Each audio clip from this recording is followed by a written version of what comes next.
개미는 가난해지고 배짱이는 땡땡가 된다. 자, 땡땡은 무엇일까요? 네, 배짱이는 부자가 된다. 노동 수익과 자본 수익에 대해서 말씀드리겠습니다.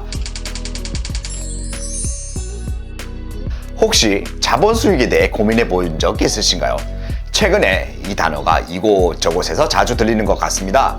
노동 수익의 반대 개념이라고도 얘기도 하고 부자가 되기 위해 꼭 획득해야 하는 부분이라고도 얘기합니다. 자주 듣기는 하지만 우리는 이것에 대해서 얼마나 알고 있을까요?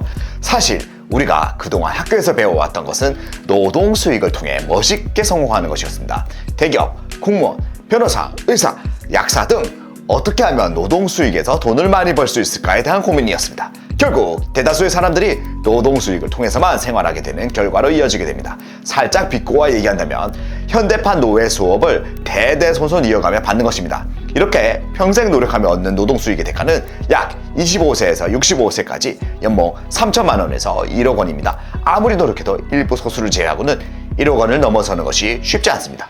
물론 연봉 1억 원이 적은 돈은 아닙니다. 하지만 그 돈을 벌기 위해서 밤, 낮, 평일, 주말 가리지 않고 열심히 개미처럼 일해야 할 것입니다. 내가 이렇게 열심히 일할 때 배짱이처럼 놀기만 하는데 나보다 훨씬 더 많은 돈을 버는 사람들이 있다는 사실을 아시나요? 내가 하루에 10시간 이상을 일하며 연봉 5천만 원을 받을 때 누군가는 하루에 4시간만 일하며 매년 10억 원 이상의 수익을 벌어들입니다. 자본 수익 때문에 이러한 현상이 현실에서도 일어나고 있습니다. 그래서 많은 사람들이 이러한 자본 수익에 관심을 가지는 것입니다. 혹자는 자본 수익을 얻으려면 금수저로 태어나야 하기 때문에 일반인과는 거리가 멀다고 말하죠. 그거 아세요? 부자들의 70%가 자수성가했다는 것을요. 그리고 부자 3대 못 간다는 말도 있잖아요. 이렇듯 자본 수익을 취하는 사람들 대다수가 단순히 금수저라서 그런 것만은 아닙니다. 그들은 자본 수익을 얻는 방법에 대해 평생 생각하고 실천하며 노력해왔던 것입니다. 그리고 그 방법을 자식에게도 물려주어 3대 이상의 부를 축적하며 명문가를 이루게 되는 것입니다. 이제 자본 수익에 대한 원리를 한번 살펴봅시다. 자본주의 생산의 3요소를 토지, 자본, 노동이라고 합니다. 최근 경제학에서는 경영의 요소를 추가하여 4요소라고도 얘기합니다. 토지, 자본, 노동을 활용한 효율적인 경영을 통해 생산성을 최대로 높여 부가가치를 만들어내는 것입니다. 이것이 자본주의에서 살아가는 기본적인 방법입니다. 대다수의 사람들은 태어날 때부터 노동력을 소유합니다. 그래서 소유하고 있는 노동력을 제공해 생산활동에 기여한 대가로 보수를 받아 생활합니다.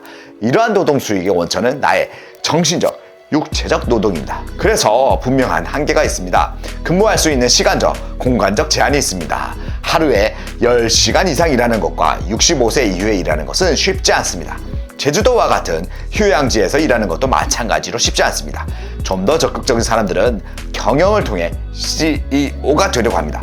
노동보다 더 많은 부가가치를 창출할 가능성이 높기 때문입니다. 하지만 이런 경영이라는 것도 결국 노동의 확장된 모습입니다.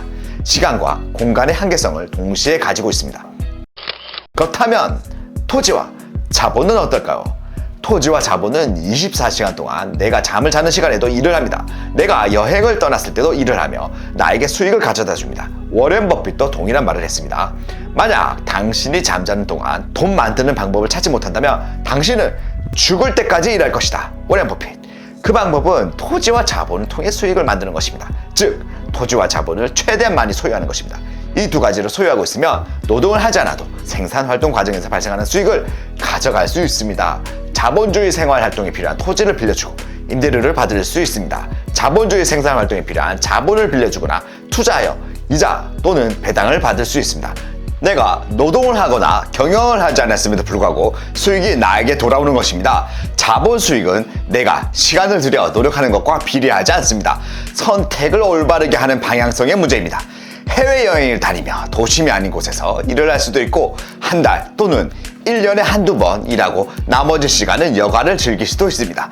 그렇기 때문에 많은 분들이 자본 수익을 통해 노동으로부터 독립하여 자유로운 생활을 즐기는 꿈을 꾸는 게 아닐까요?